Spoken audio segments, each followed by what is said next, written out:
Sir, நம்மளை பற்றி trolls negative comments பண்ணுறாங்க இல்லையா, அதை எப்படி நம்ம கையாளுறது? கண்டிப்பாக ஈஸியாக கையாளலாம் சார். பட் நிறைய பேர் அந்த இடத்துல தான் தடுமாற்றம் இருக்குது. ஏன்னு சொன்னால் நம்ம எதிர்பார்க்கறது இல்லை. ஸோ எதிர்பார்க்காத ஒரு விஷயங்கள் நமக்கு நடக்கும் பொழுது அது நமக்கு ஒரு ரெசிஸ்டன்ஸ் உள்ளுக்குள்ளே ஒரு எதிர்ப்பு உணர்வை கொடுத்துக்கிட்டே இருக்கும். ஸோ மற்றவங்க நம்மளை பாராட்டலைனாலும் குறை சொல்ல மாட்டாங்கன்னு நம்ம மனசு இயங்கிக்கிட்டே இருக்கும், மனசு நம்பும். ஸோ அப்படி இருக்கும்போது மற்றவங்க கேலி பண்ணுறாங்க, நீங்கள் சொல்கிற மாதிரி கிண்டல் பண்ணுறாங்க, தப்பாக சொல்கிறாங்க அப்படின்னா உடனே நம்ம அதுக்கு ரியாக்ட் பண்ணிவிடுவோம். அது நம்மளை தப்பான விஷயங்கள் தான் செய்ய வைக்கும். அதாவது நெகட்டிவ் ஆஃப் எமோஷன்ஸ் தான் கோத்ரோ பண்ணுவாங்க. கண்டிப்பாக நான் சொல்கிறேன் சார். ஒன்று, டோன்ட் பர்சனலைஸ் இட். எதையுமே ரொம்ப பர்சனலாக ரொம்ப நெருக்கமாக எடுத்துக்காதீங்க. ஒருத்தர் ஒரு விஷயங்களை சொல்கிறாங்க அப்படின்னு சொன்னால் சொல்கிற விஷயங்களில் ஏதாவது உண்மை இருக்கா, சொல்கிற விஷயங்களில் சரியானதா அப்படிங்கிறது தான் நம்ம பார்க்கணுமே தாண்டி அதை ரொம்ப பர்சனலாக எடுத்துக்கக்கூடாது.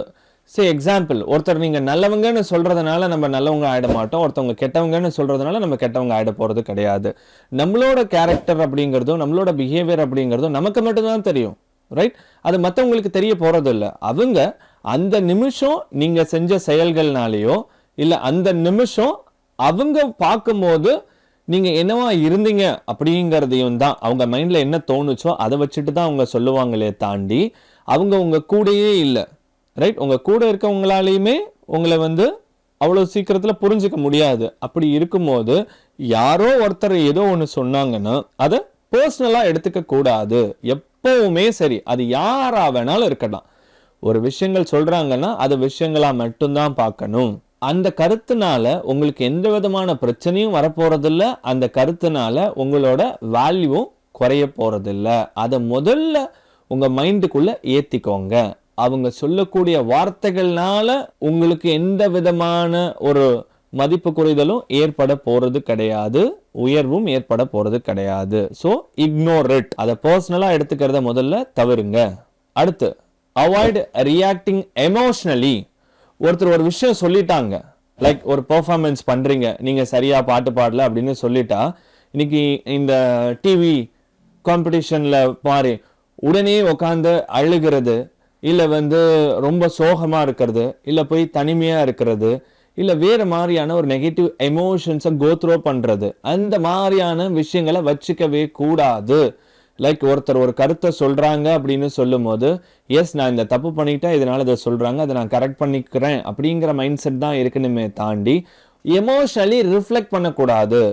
நம்ம வீட்டில் எல்லாருமே பார்த்துருப்போம், இந்த வீடியோ பார்க்குற எல்லாருக்குமே நம்மளை யாராவது குறை சொல்லிட்டாங்க, வீட்டில் குழந்தைங்கள சொல்லிட்டோம்னா உடனே அழுக ஆரம்பிச்சிருவாங்க. அந்த எமோஷன்ஸை அவங்க ஷோ ஆஃப் அவங்க நம்ம கிட்ட காமிக்கிறாங்க, ரைட்?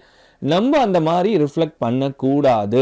நீங்கள் ரியாக்ட் பண்ணும் பொழுது உங்களோட வீக்னஸ் தெரிஞ்சிருச்சுன்னா அவங்க திரும்ப திரும்ப அதே தான் பண்ணுவாங்க. ஸோ அதனால உங்களுக்கு தான் பிரச்சனையை தாண்டி அவங்களுக்கு பிரச்சனை இல்லை.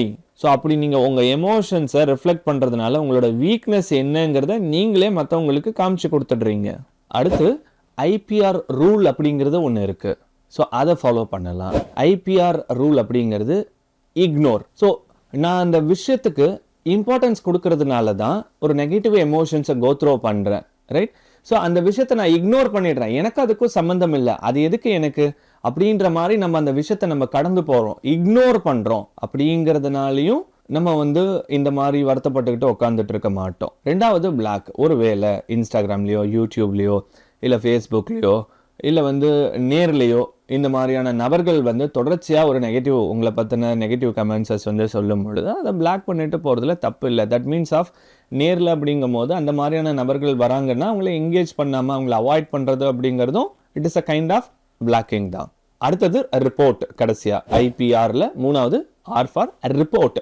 ஒருவேளை சோஷியல் மீடியாவாக இருந்தது அப்படின்னா அந்த மாதிரியான விஷயங்களை நம்ம ரிப்போர்ட் பண்ண முடியும். இல்லை ரியல் லைஃப்பில் நமக்கு இந்த மாதிரியான விஷயங்கள் நடக்குதுன்னு சொன்னால் we have to report. ரிப்போர்ட்னா யாருக்கு பண்ண போகிறோம்? ஸோ இதனால் ஏன் இதை பண்ணுறாங்க அப்படிங்கிறத நம்ம அவங்கக்கிட்ட கேட்க போகிறோம். அதன் அடிப்படையில் கூட நம்மளை சரி பண்ணிக்கிறதுக்கு, நம்மளை இம்ப்ரூவ் பண்ணிக்கிறதுக்கும் ஒரு வகையான வாய்ப்புகள் நமக்கு கிடைக்கும். அடுத்து, காக்னிட்டிவ் ரீஃப்ரேமிங், அதாவது அறிவாற்றல். நம்மளோட எண்ணங்களை நம்ம மாற்றி அமைக்கணும். அவங்க சொல்கிறதுனால எனக்கு எதுவும் நடந்துட போகிறது இல்லை, ரைட்? என்னோட எண்ணங்கள் வந்து தெளிவா இருக்கு, உயர்வா இருக்கு, அரஸ் டுவர்ட்ஸ் தி பாசிட்டிவா இருக்கு அப்படிங்கிற மாதிரி நம்ம வந்து மாத்தி அமைச்சுக்கணும். நம்ம அவ்வளோ வீக்கு கிடையாது மற்றவங்க சொல்லக்கூடிய வார்த்தைகள்னால நம்ம கீழே விழுகிறதுக்கு. அப்போ நம்மளோட எண்ணங்கள் வந்து மாறணும். அடுத்து சிக் சோஷியல் சப்போர்ட்னு சொல்லுவாங்க. அதாவது இந்த மாதிரியான விஷயங்கள் தனியா கையாள முடியாம கஷ்டப்பட்டு ஒரு மாதிரியான ஒரு அழுத்தத்துக்கு ஆட்படாம ஃப்ரெண்ட்ஸு, ஃபேமிலி மெம்பர்ஸு, இல்லை தெரிஞ்சவங்க, அவங்க கிட்ட நம்ம வந்து சப்போர்ட்ஸ் கேட்க முடியும். இந்த மாதிரியான விஷயங்களை எப்படி ஹேண்டில் பண்ணுறது ஆர் டீல் பண்ணுறது அப்படிங்கிறதையும் அவங்களோட உதவிகளின் மூலியமாகவும் நீங்கள் அதை ஈஸியாக ஹேண்டில் பண்ண முடியும். அது மட்டும் இல்லாமல் இந்த மாதிரியான விஷயங்கள் நடக்கும்போது உங்கள் ஃப்ரெண்ட்ஸ் அண்ட் ஃபேமிலி மெம்பர்ஸ் கிட்ட உட்காந்து மனசு விட்டு பேசுங்க. ஸோ அவங்களுக்கு வந்து சொல்லக்கூடிய விஷயங்கள்னாலையும் நீங்கள் ஈஸியாக அதிலிருந்து கம் அவுட் ஆக முடியும். அடுத்து focus on your goals and values. So உங்களோட இலக்குகள் மேலே கவனத்தை செலுத்துங்க. உங்கள் மேலே உங்களுக்கு அந்த நம்பிக்கையை வைங்க. ரைட்? ஏன்னா உங்களோட இலக்குகள் அப்படிங்கிறது ரொம்ப முக்கியம். அதை நோக்கி நீங்கள் ட்ராவல் பண்ணணும். எவ்வளோ இடைஞ்சல்கள் இடையூறுகள் வந்தாலும் சரி. ஸோ அது வந்து it is a long journey. So அந்த ஜேர்னியில் நிறைய இந்த மாதிரியான விஷயங்கள், விரும்பத்தகாத விஷயங்கள் ஆர் விருப்பப்படாத விஷயங்கள் வரத்தான் செய்யும். It is a kind of ஒரு ஸ்பீட் பிரேக்கர் மாதிரி. நம்ம தான் அந்த இடத்துல நிதானமாக பொறுமையாக யோசிச்சு தென் மூவ் ஆன். அடுத்த அடியை நம்ம வந்து நிதானமாக எடுத்து வைக்கணும். ஒன்று மட்டும் தெளிவாக புரிஞ்சுக்கோங்க, உங்களோட மன அமைதிங்கிறது ரொம்ப ரொம்ப முக்கியம். எதை விட முக்கியம்னா உங்களோட ஒப்பீனியனை விட. ஒப்பீனியன் அப்படிங்கிறது மற்றவங்க என்ன சொல்லுவாங்களோ, மற்றவங்க இதை சொல்லிட்டாங்களே, மற்றவங்களோட பார்வையில் அப்படிங்கிறதெல்லாம் தூக்கி தூர போட்டுருங்க. ரைட்? உங்களோட மன அமைதிங்கிறது இந்த உலகத்தில் எதை காட்டிலும் ரொம்ப ரொம்ப முக்கியமானது, ரொம்ப அத்தியாவசியமானது. உங்களில் நிறைய பேருக்கு மனசு சம்பந்தமான கேள்விகள், சந்தேகங்கள் இருக்கலாம். உங்க சார்பா சார் இங்க வந்து தொடர்ச்சியா கேள்விகள் கேட்டுக்கிட்டே இருப்பாரு. அதுக்கான விளக்கங்களும் நான் கொடுத்துக்கிட்டே இருப்பேன். அடுத்த வீடியோல நீங்க பல நாளா கேட்கணும்னு நினைச்ச கேள்வியா கூட இருக்கலாம். அதனால தொடர்ந்து இந்த யூடியூப் சேனல்ல பாருங்க. உங்க மனசு சம்பந்தமான சந்தேகங்கள், கேள்விகளை தெளிவுபற்று மன நிம்மதியோட சந்தோஷமா இருங்க. அதுக்கு முன்னாடி ஹர்ஷா மைண்ட் கேர் அப்படிங்கிற இந்த யூடியூப் சேனலை சப்ஸ்கிரைப் பண்ணிக்கோங்க. அப்பதான் நீங்க தெரிஞ்சுக்கணும்னு நினைச்ச கேள்விகள் வந்தா கூட உங்களுக்கு நோட்டிபிகேஷன்ஸ் வரும். அதை ஃபுல்லா கேட்டு நீங்க தெளிவு பெற முடியும்.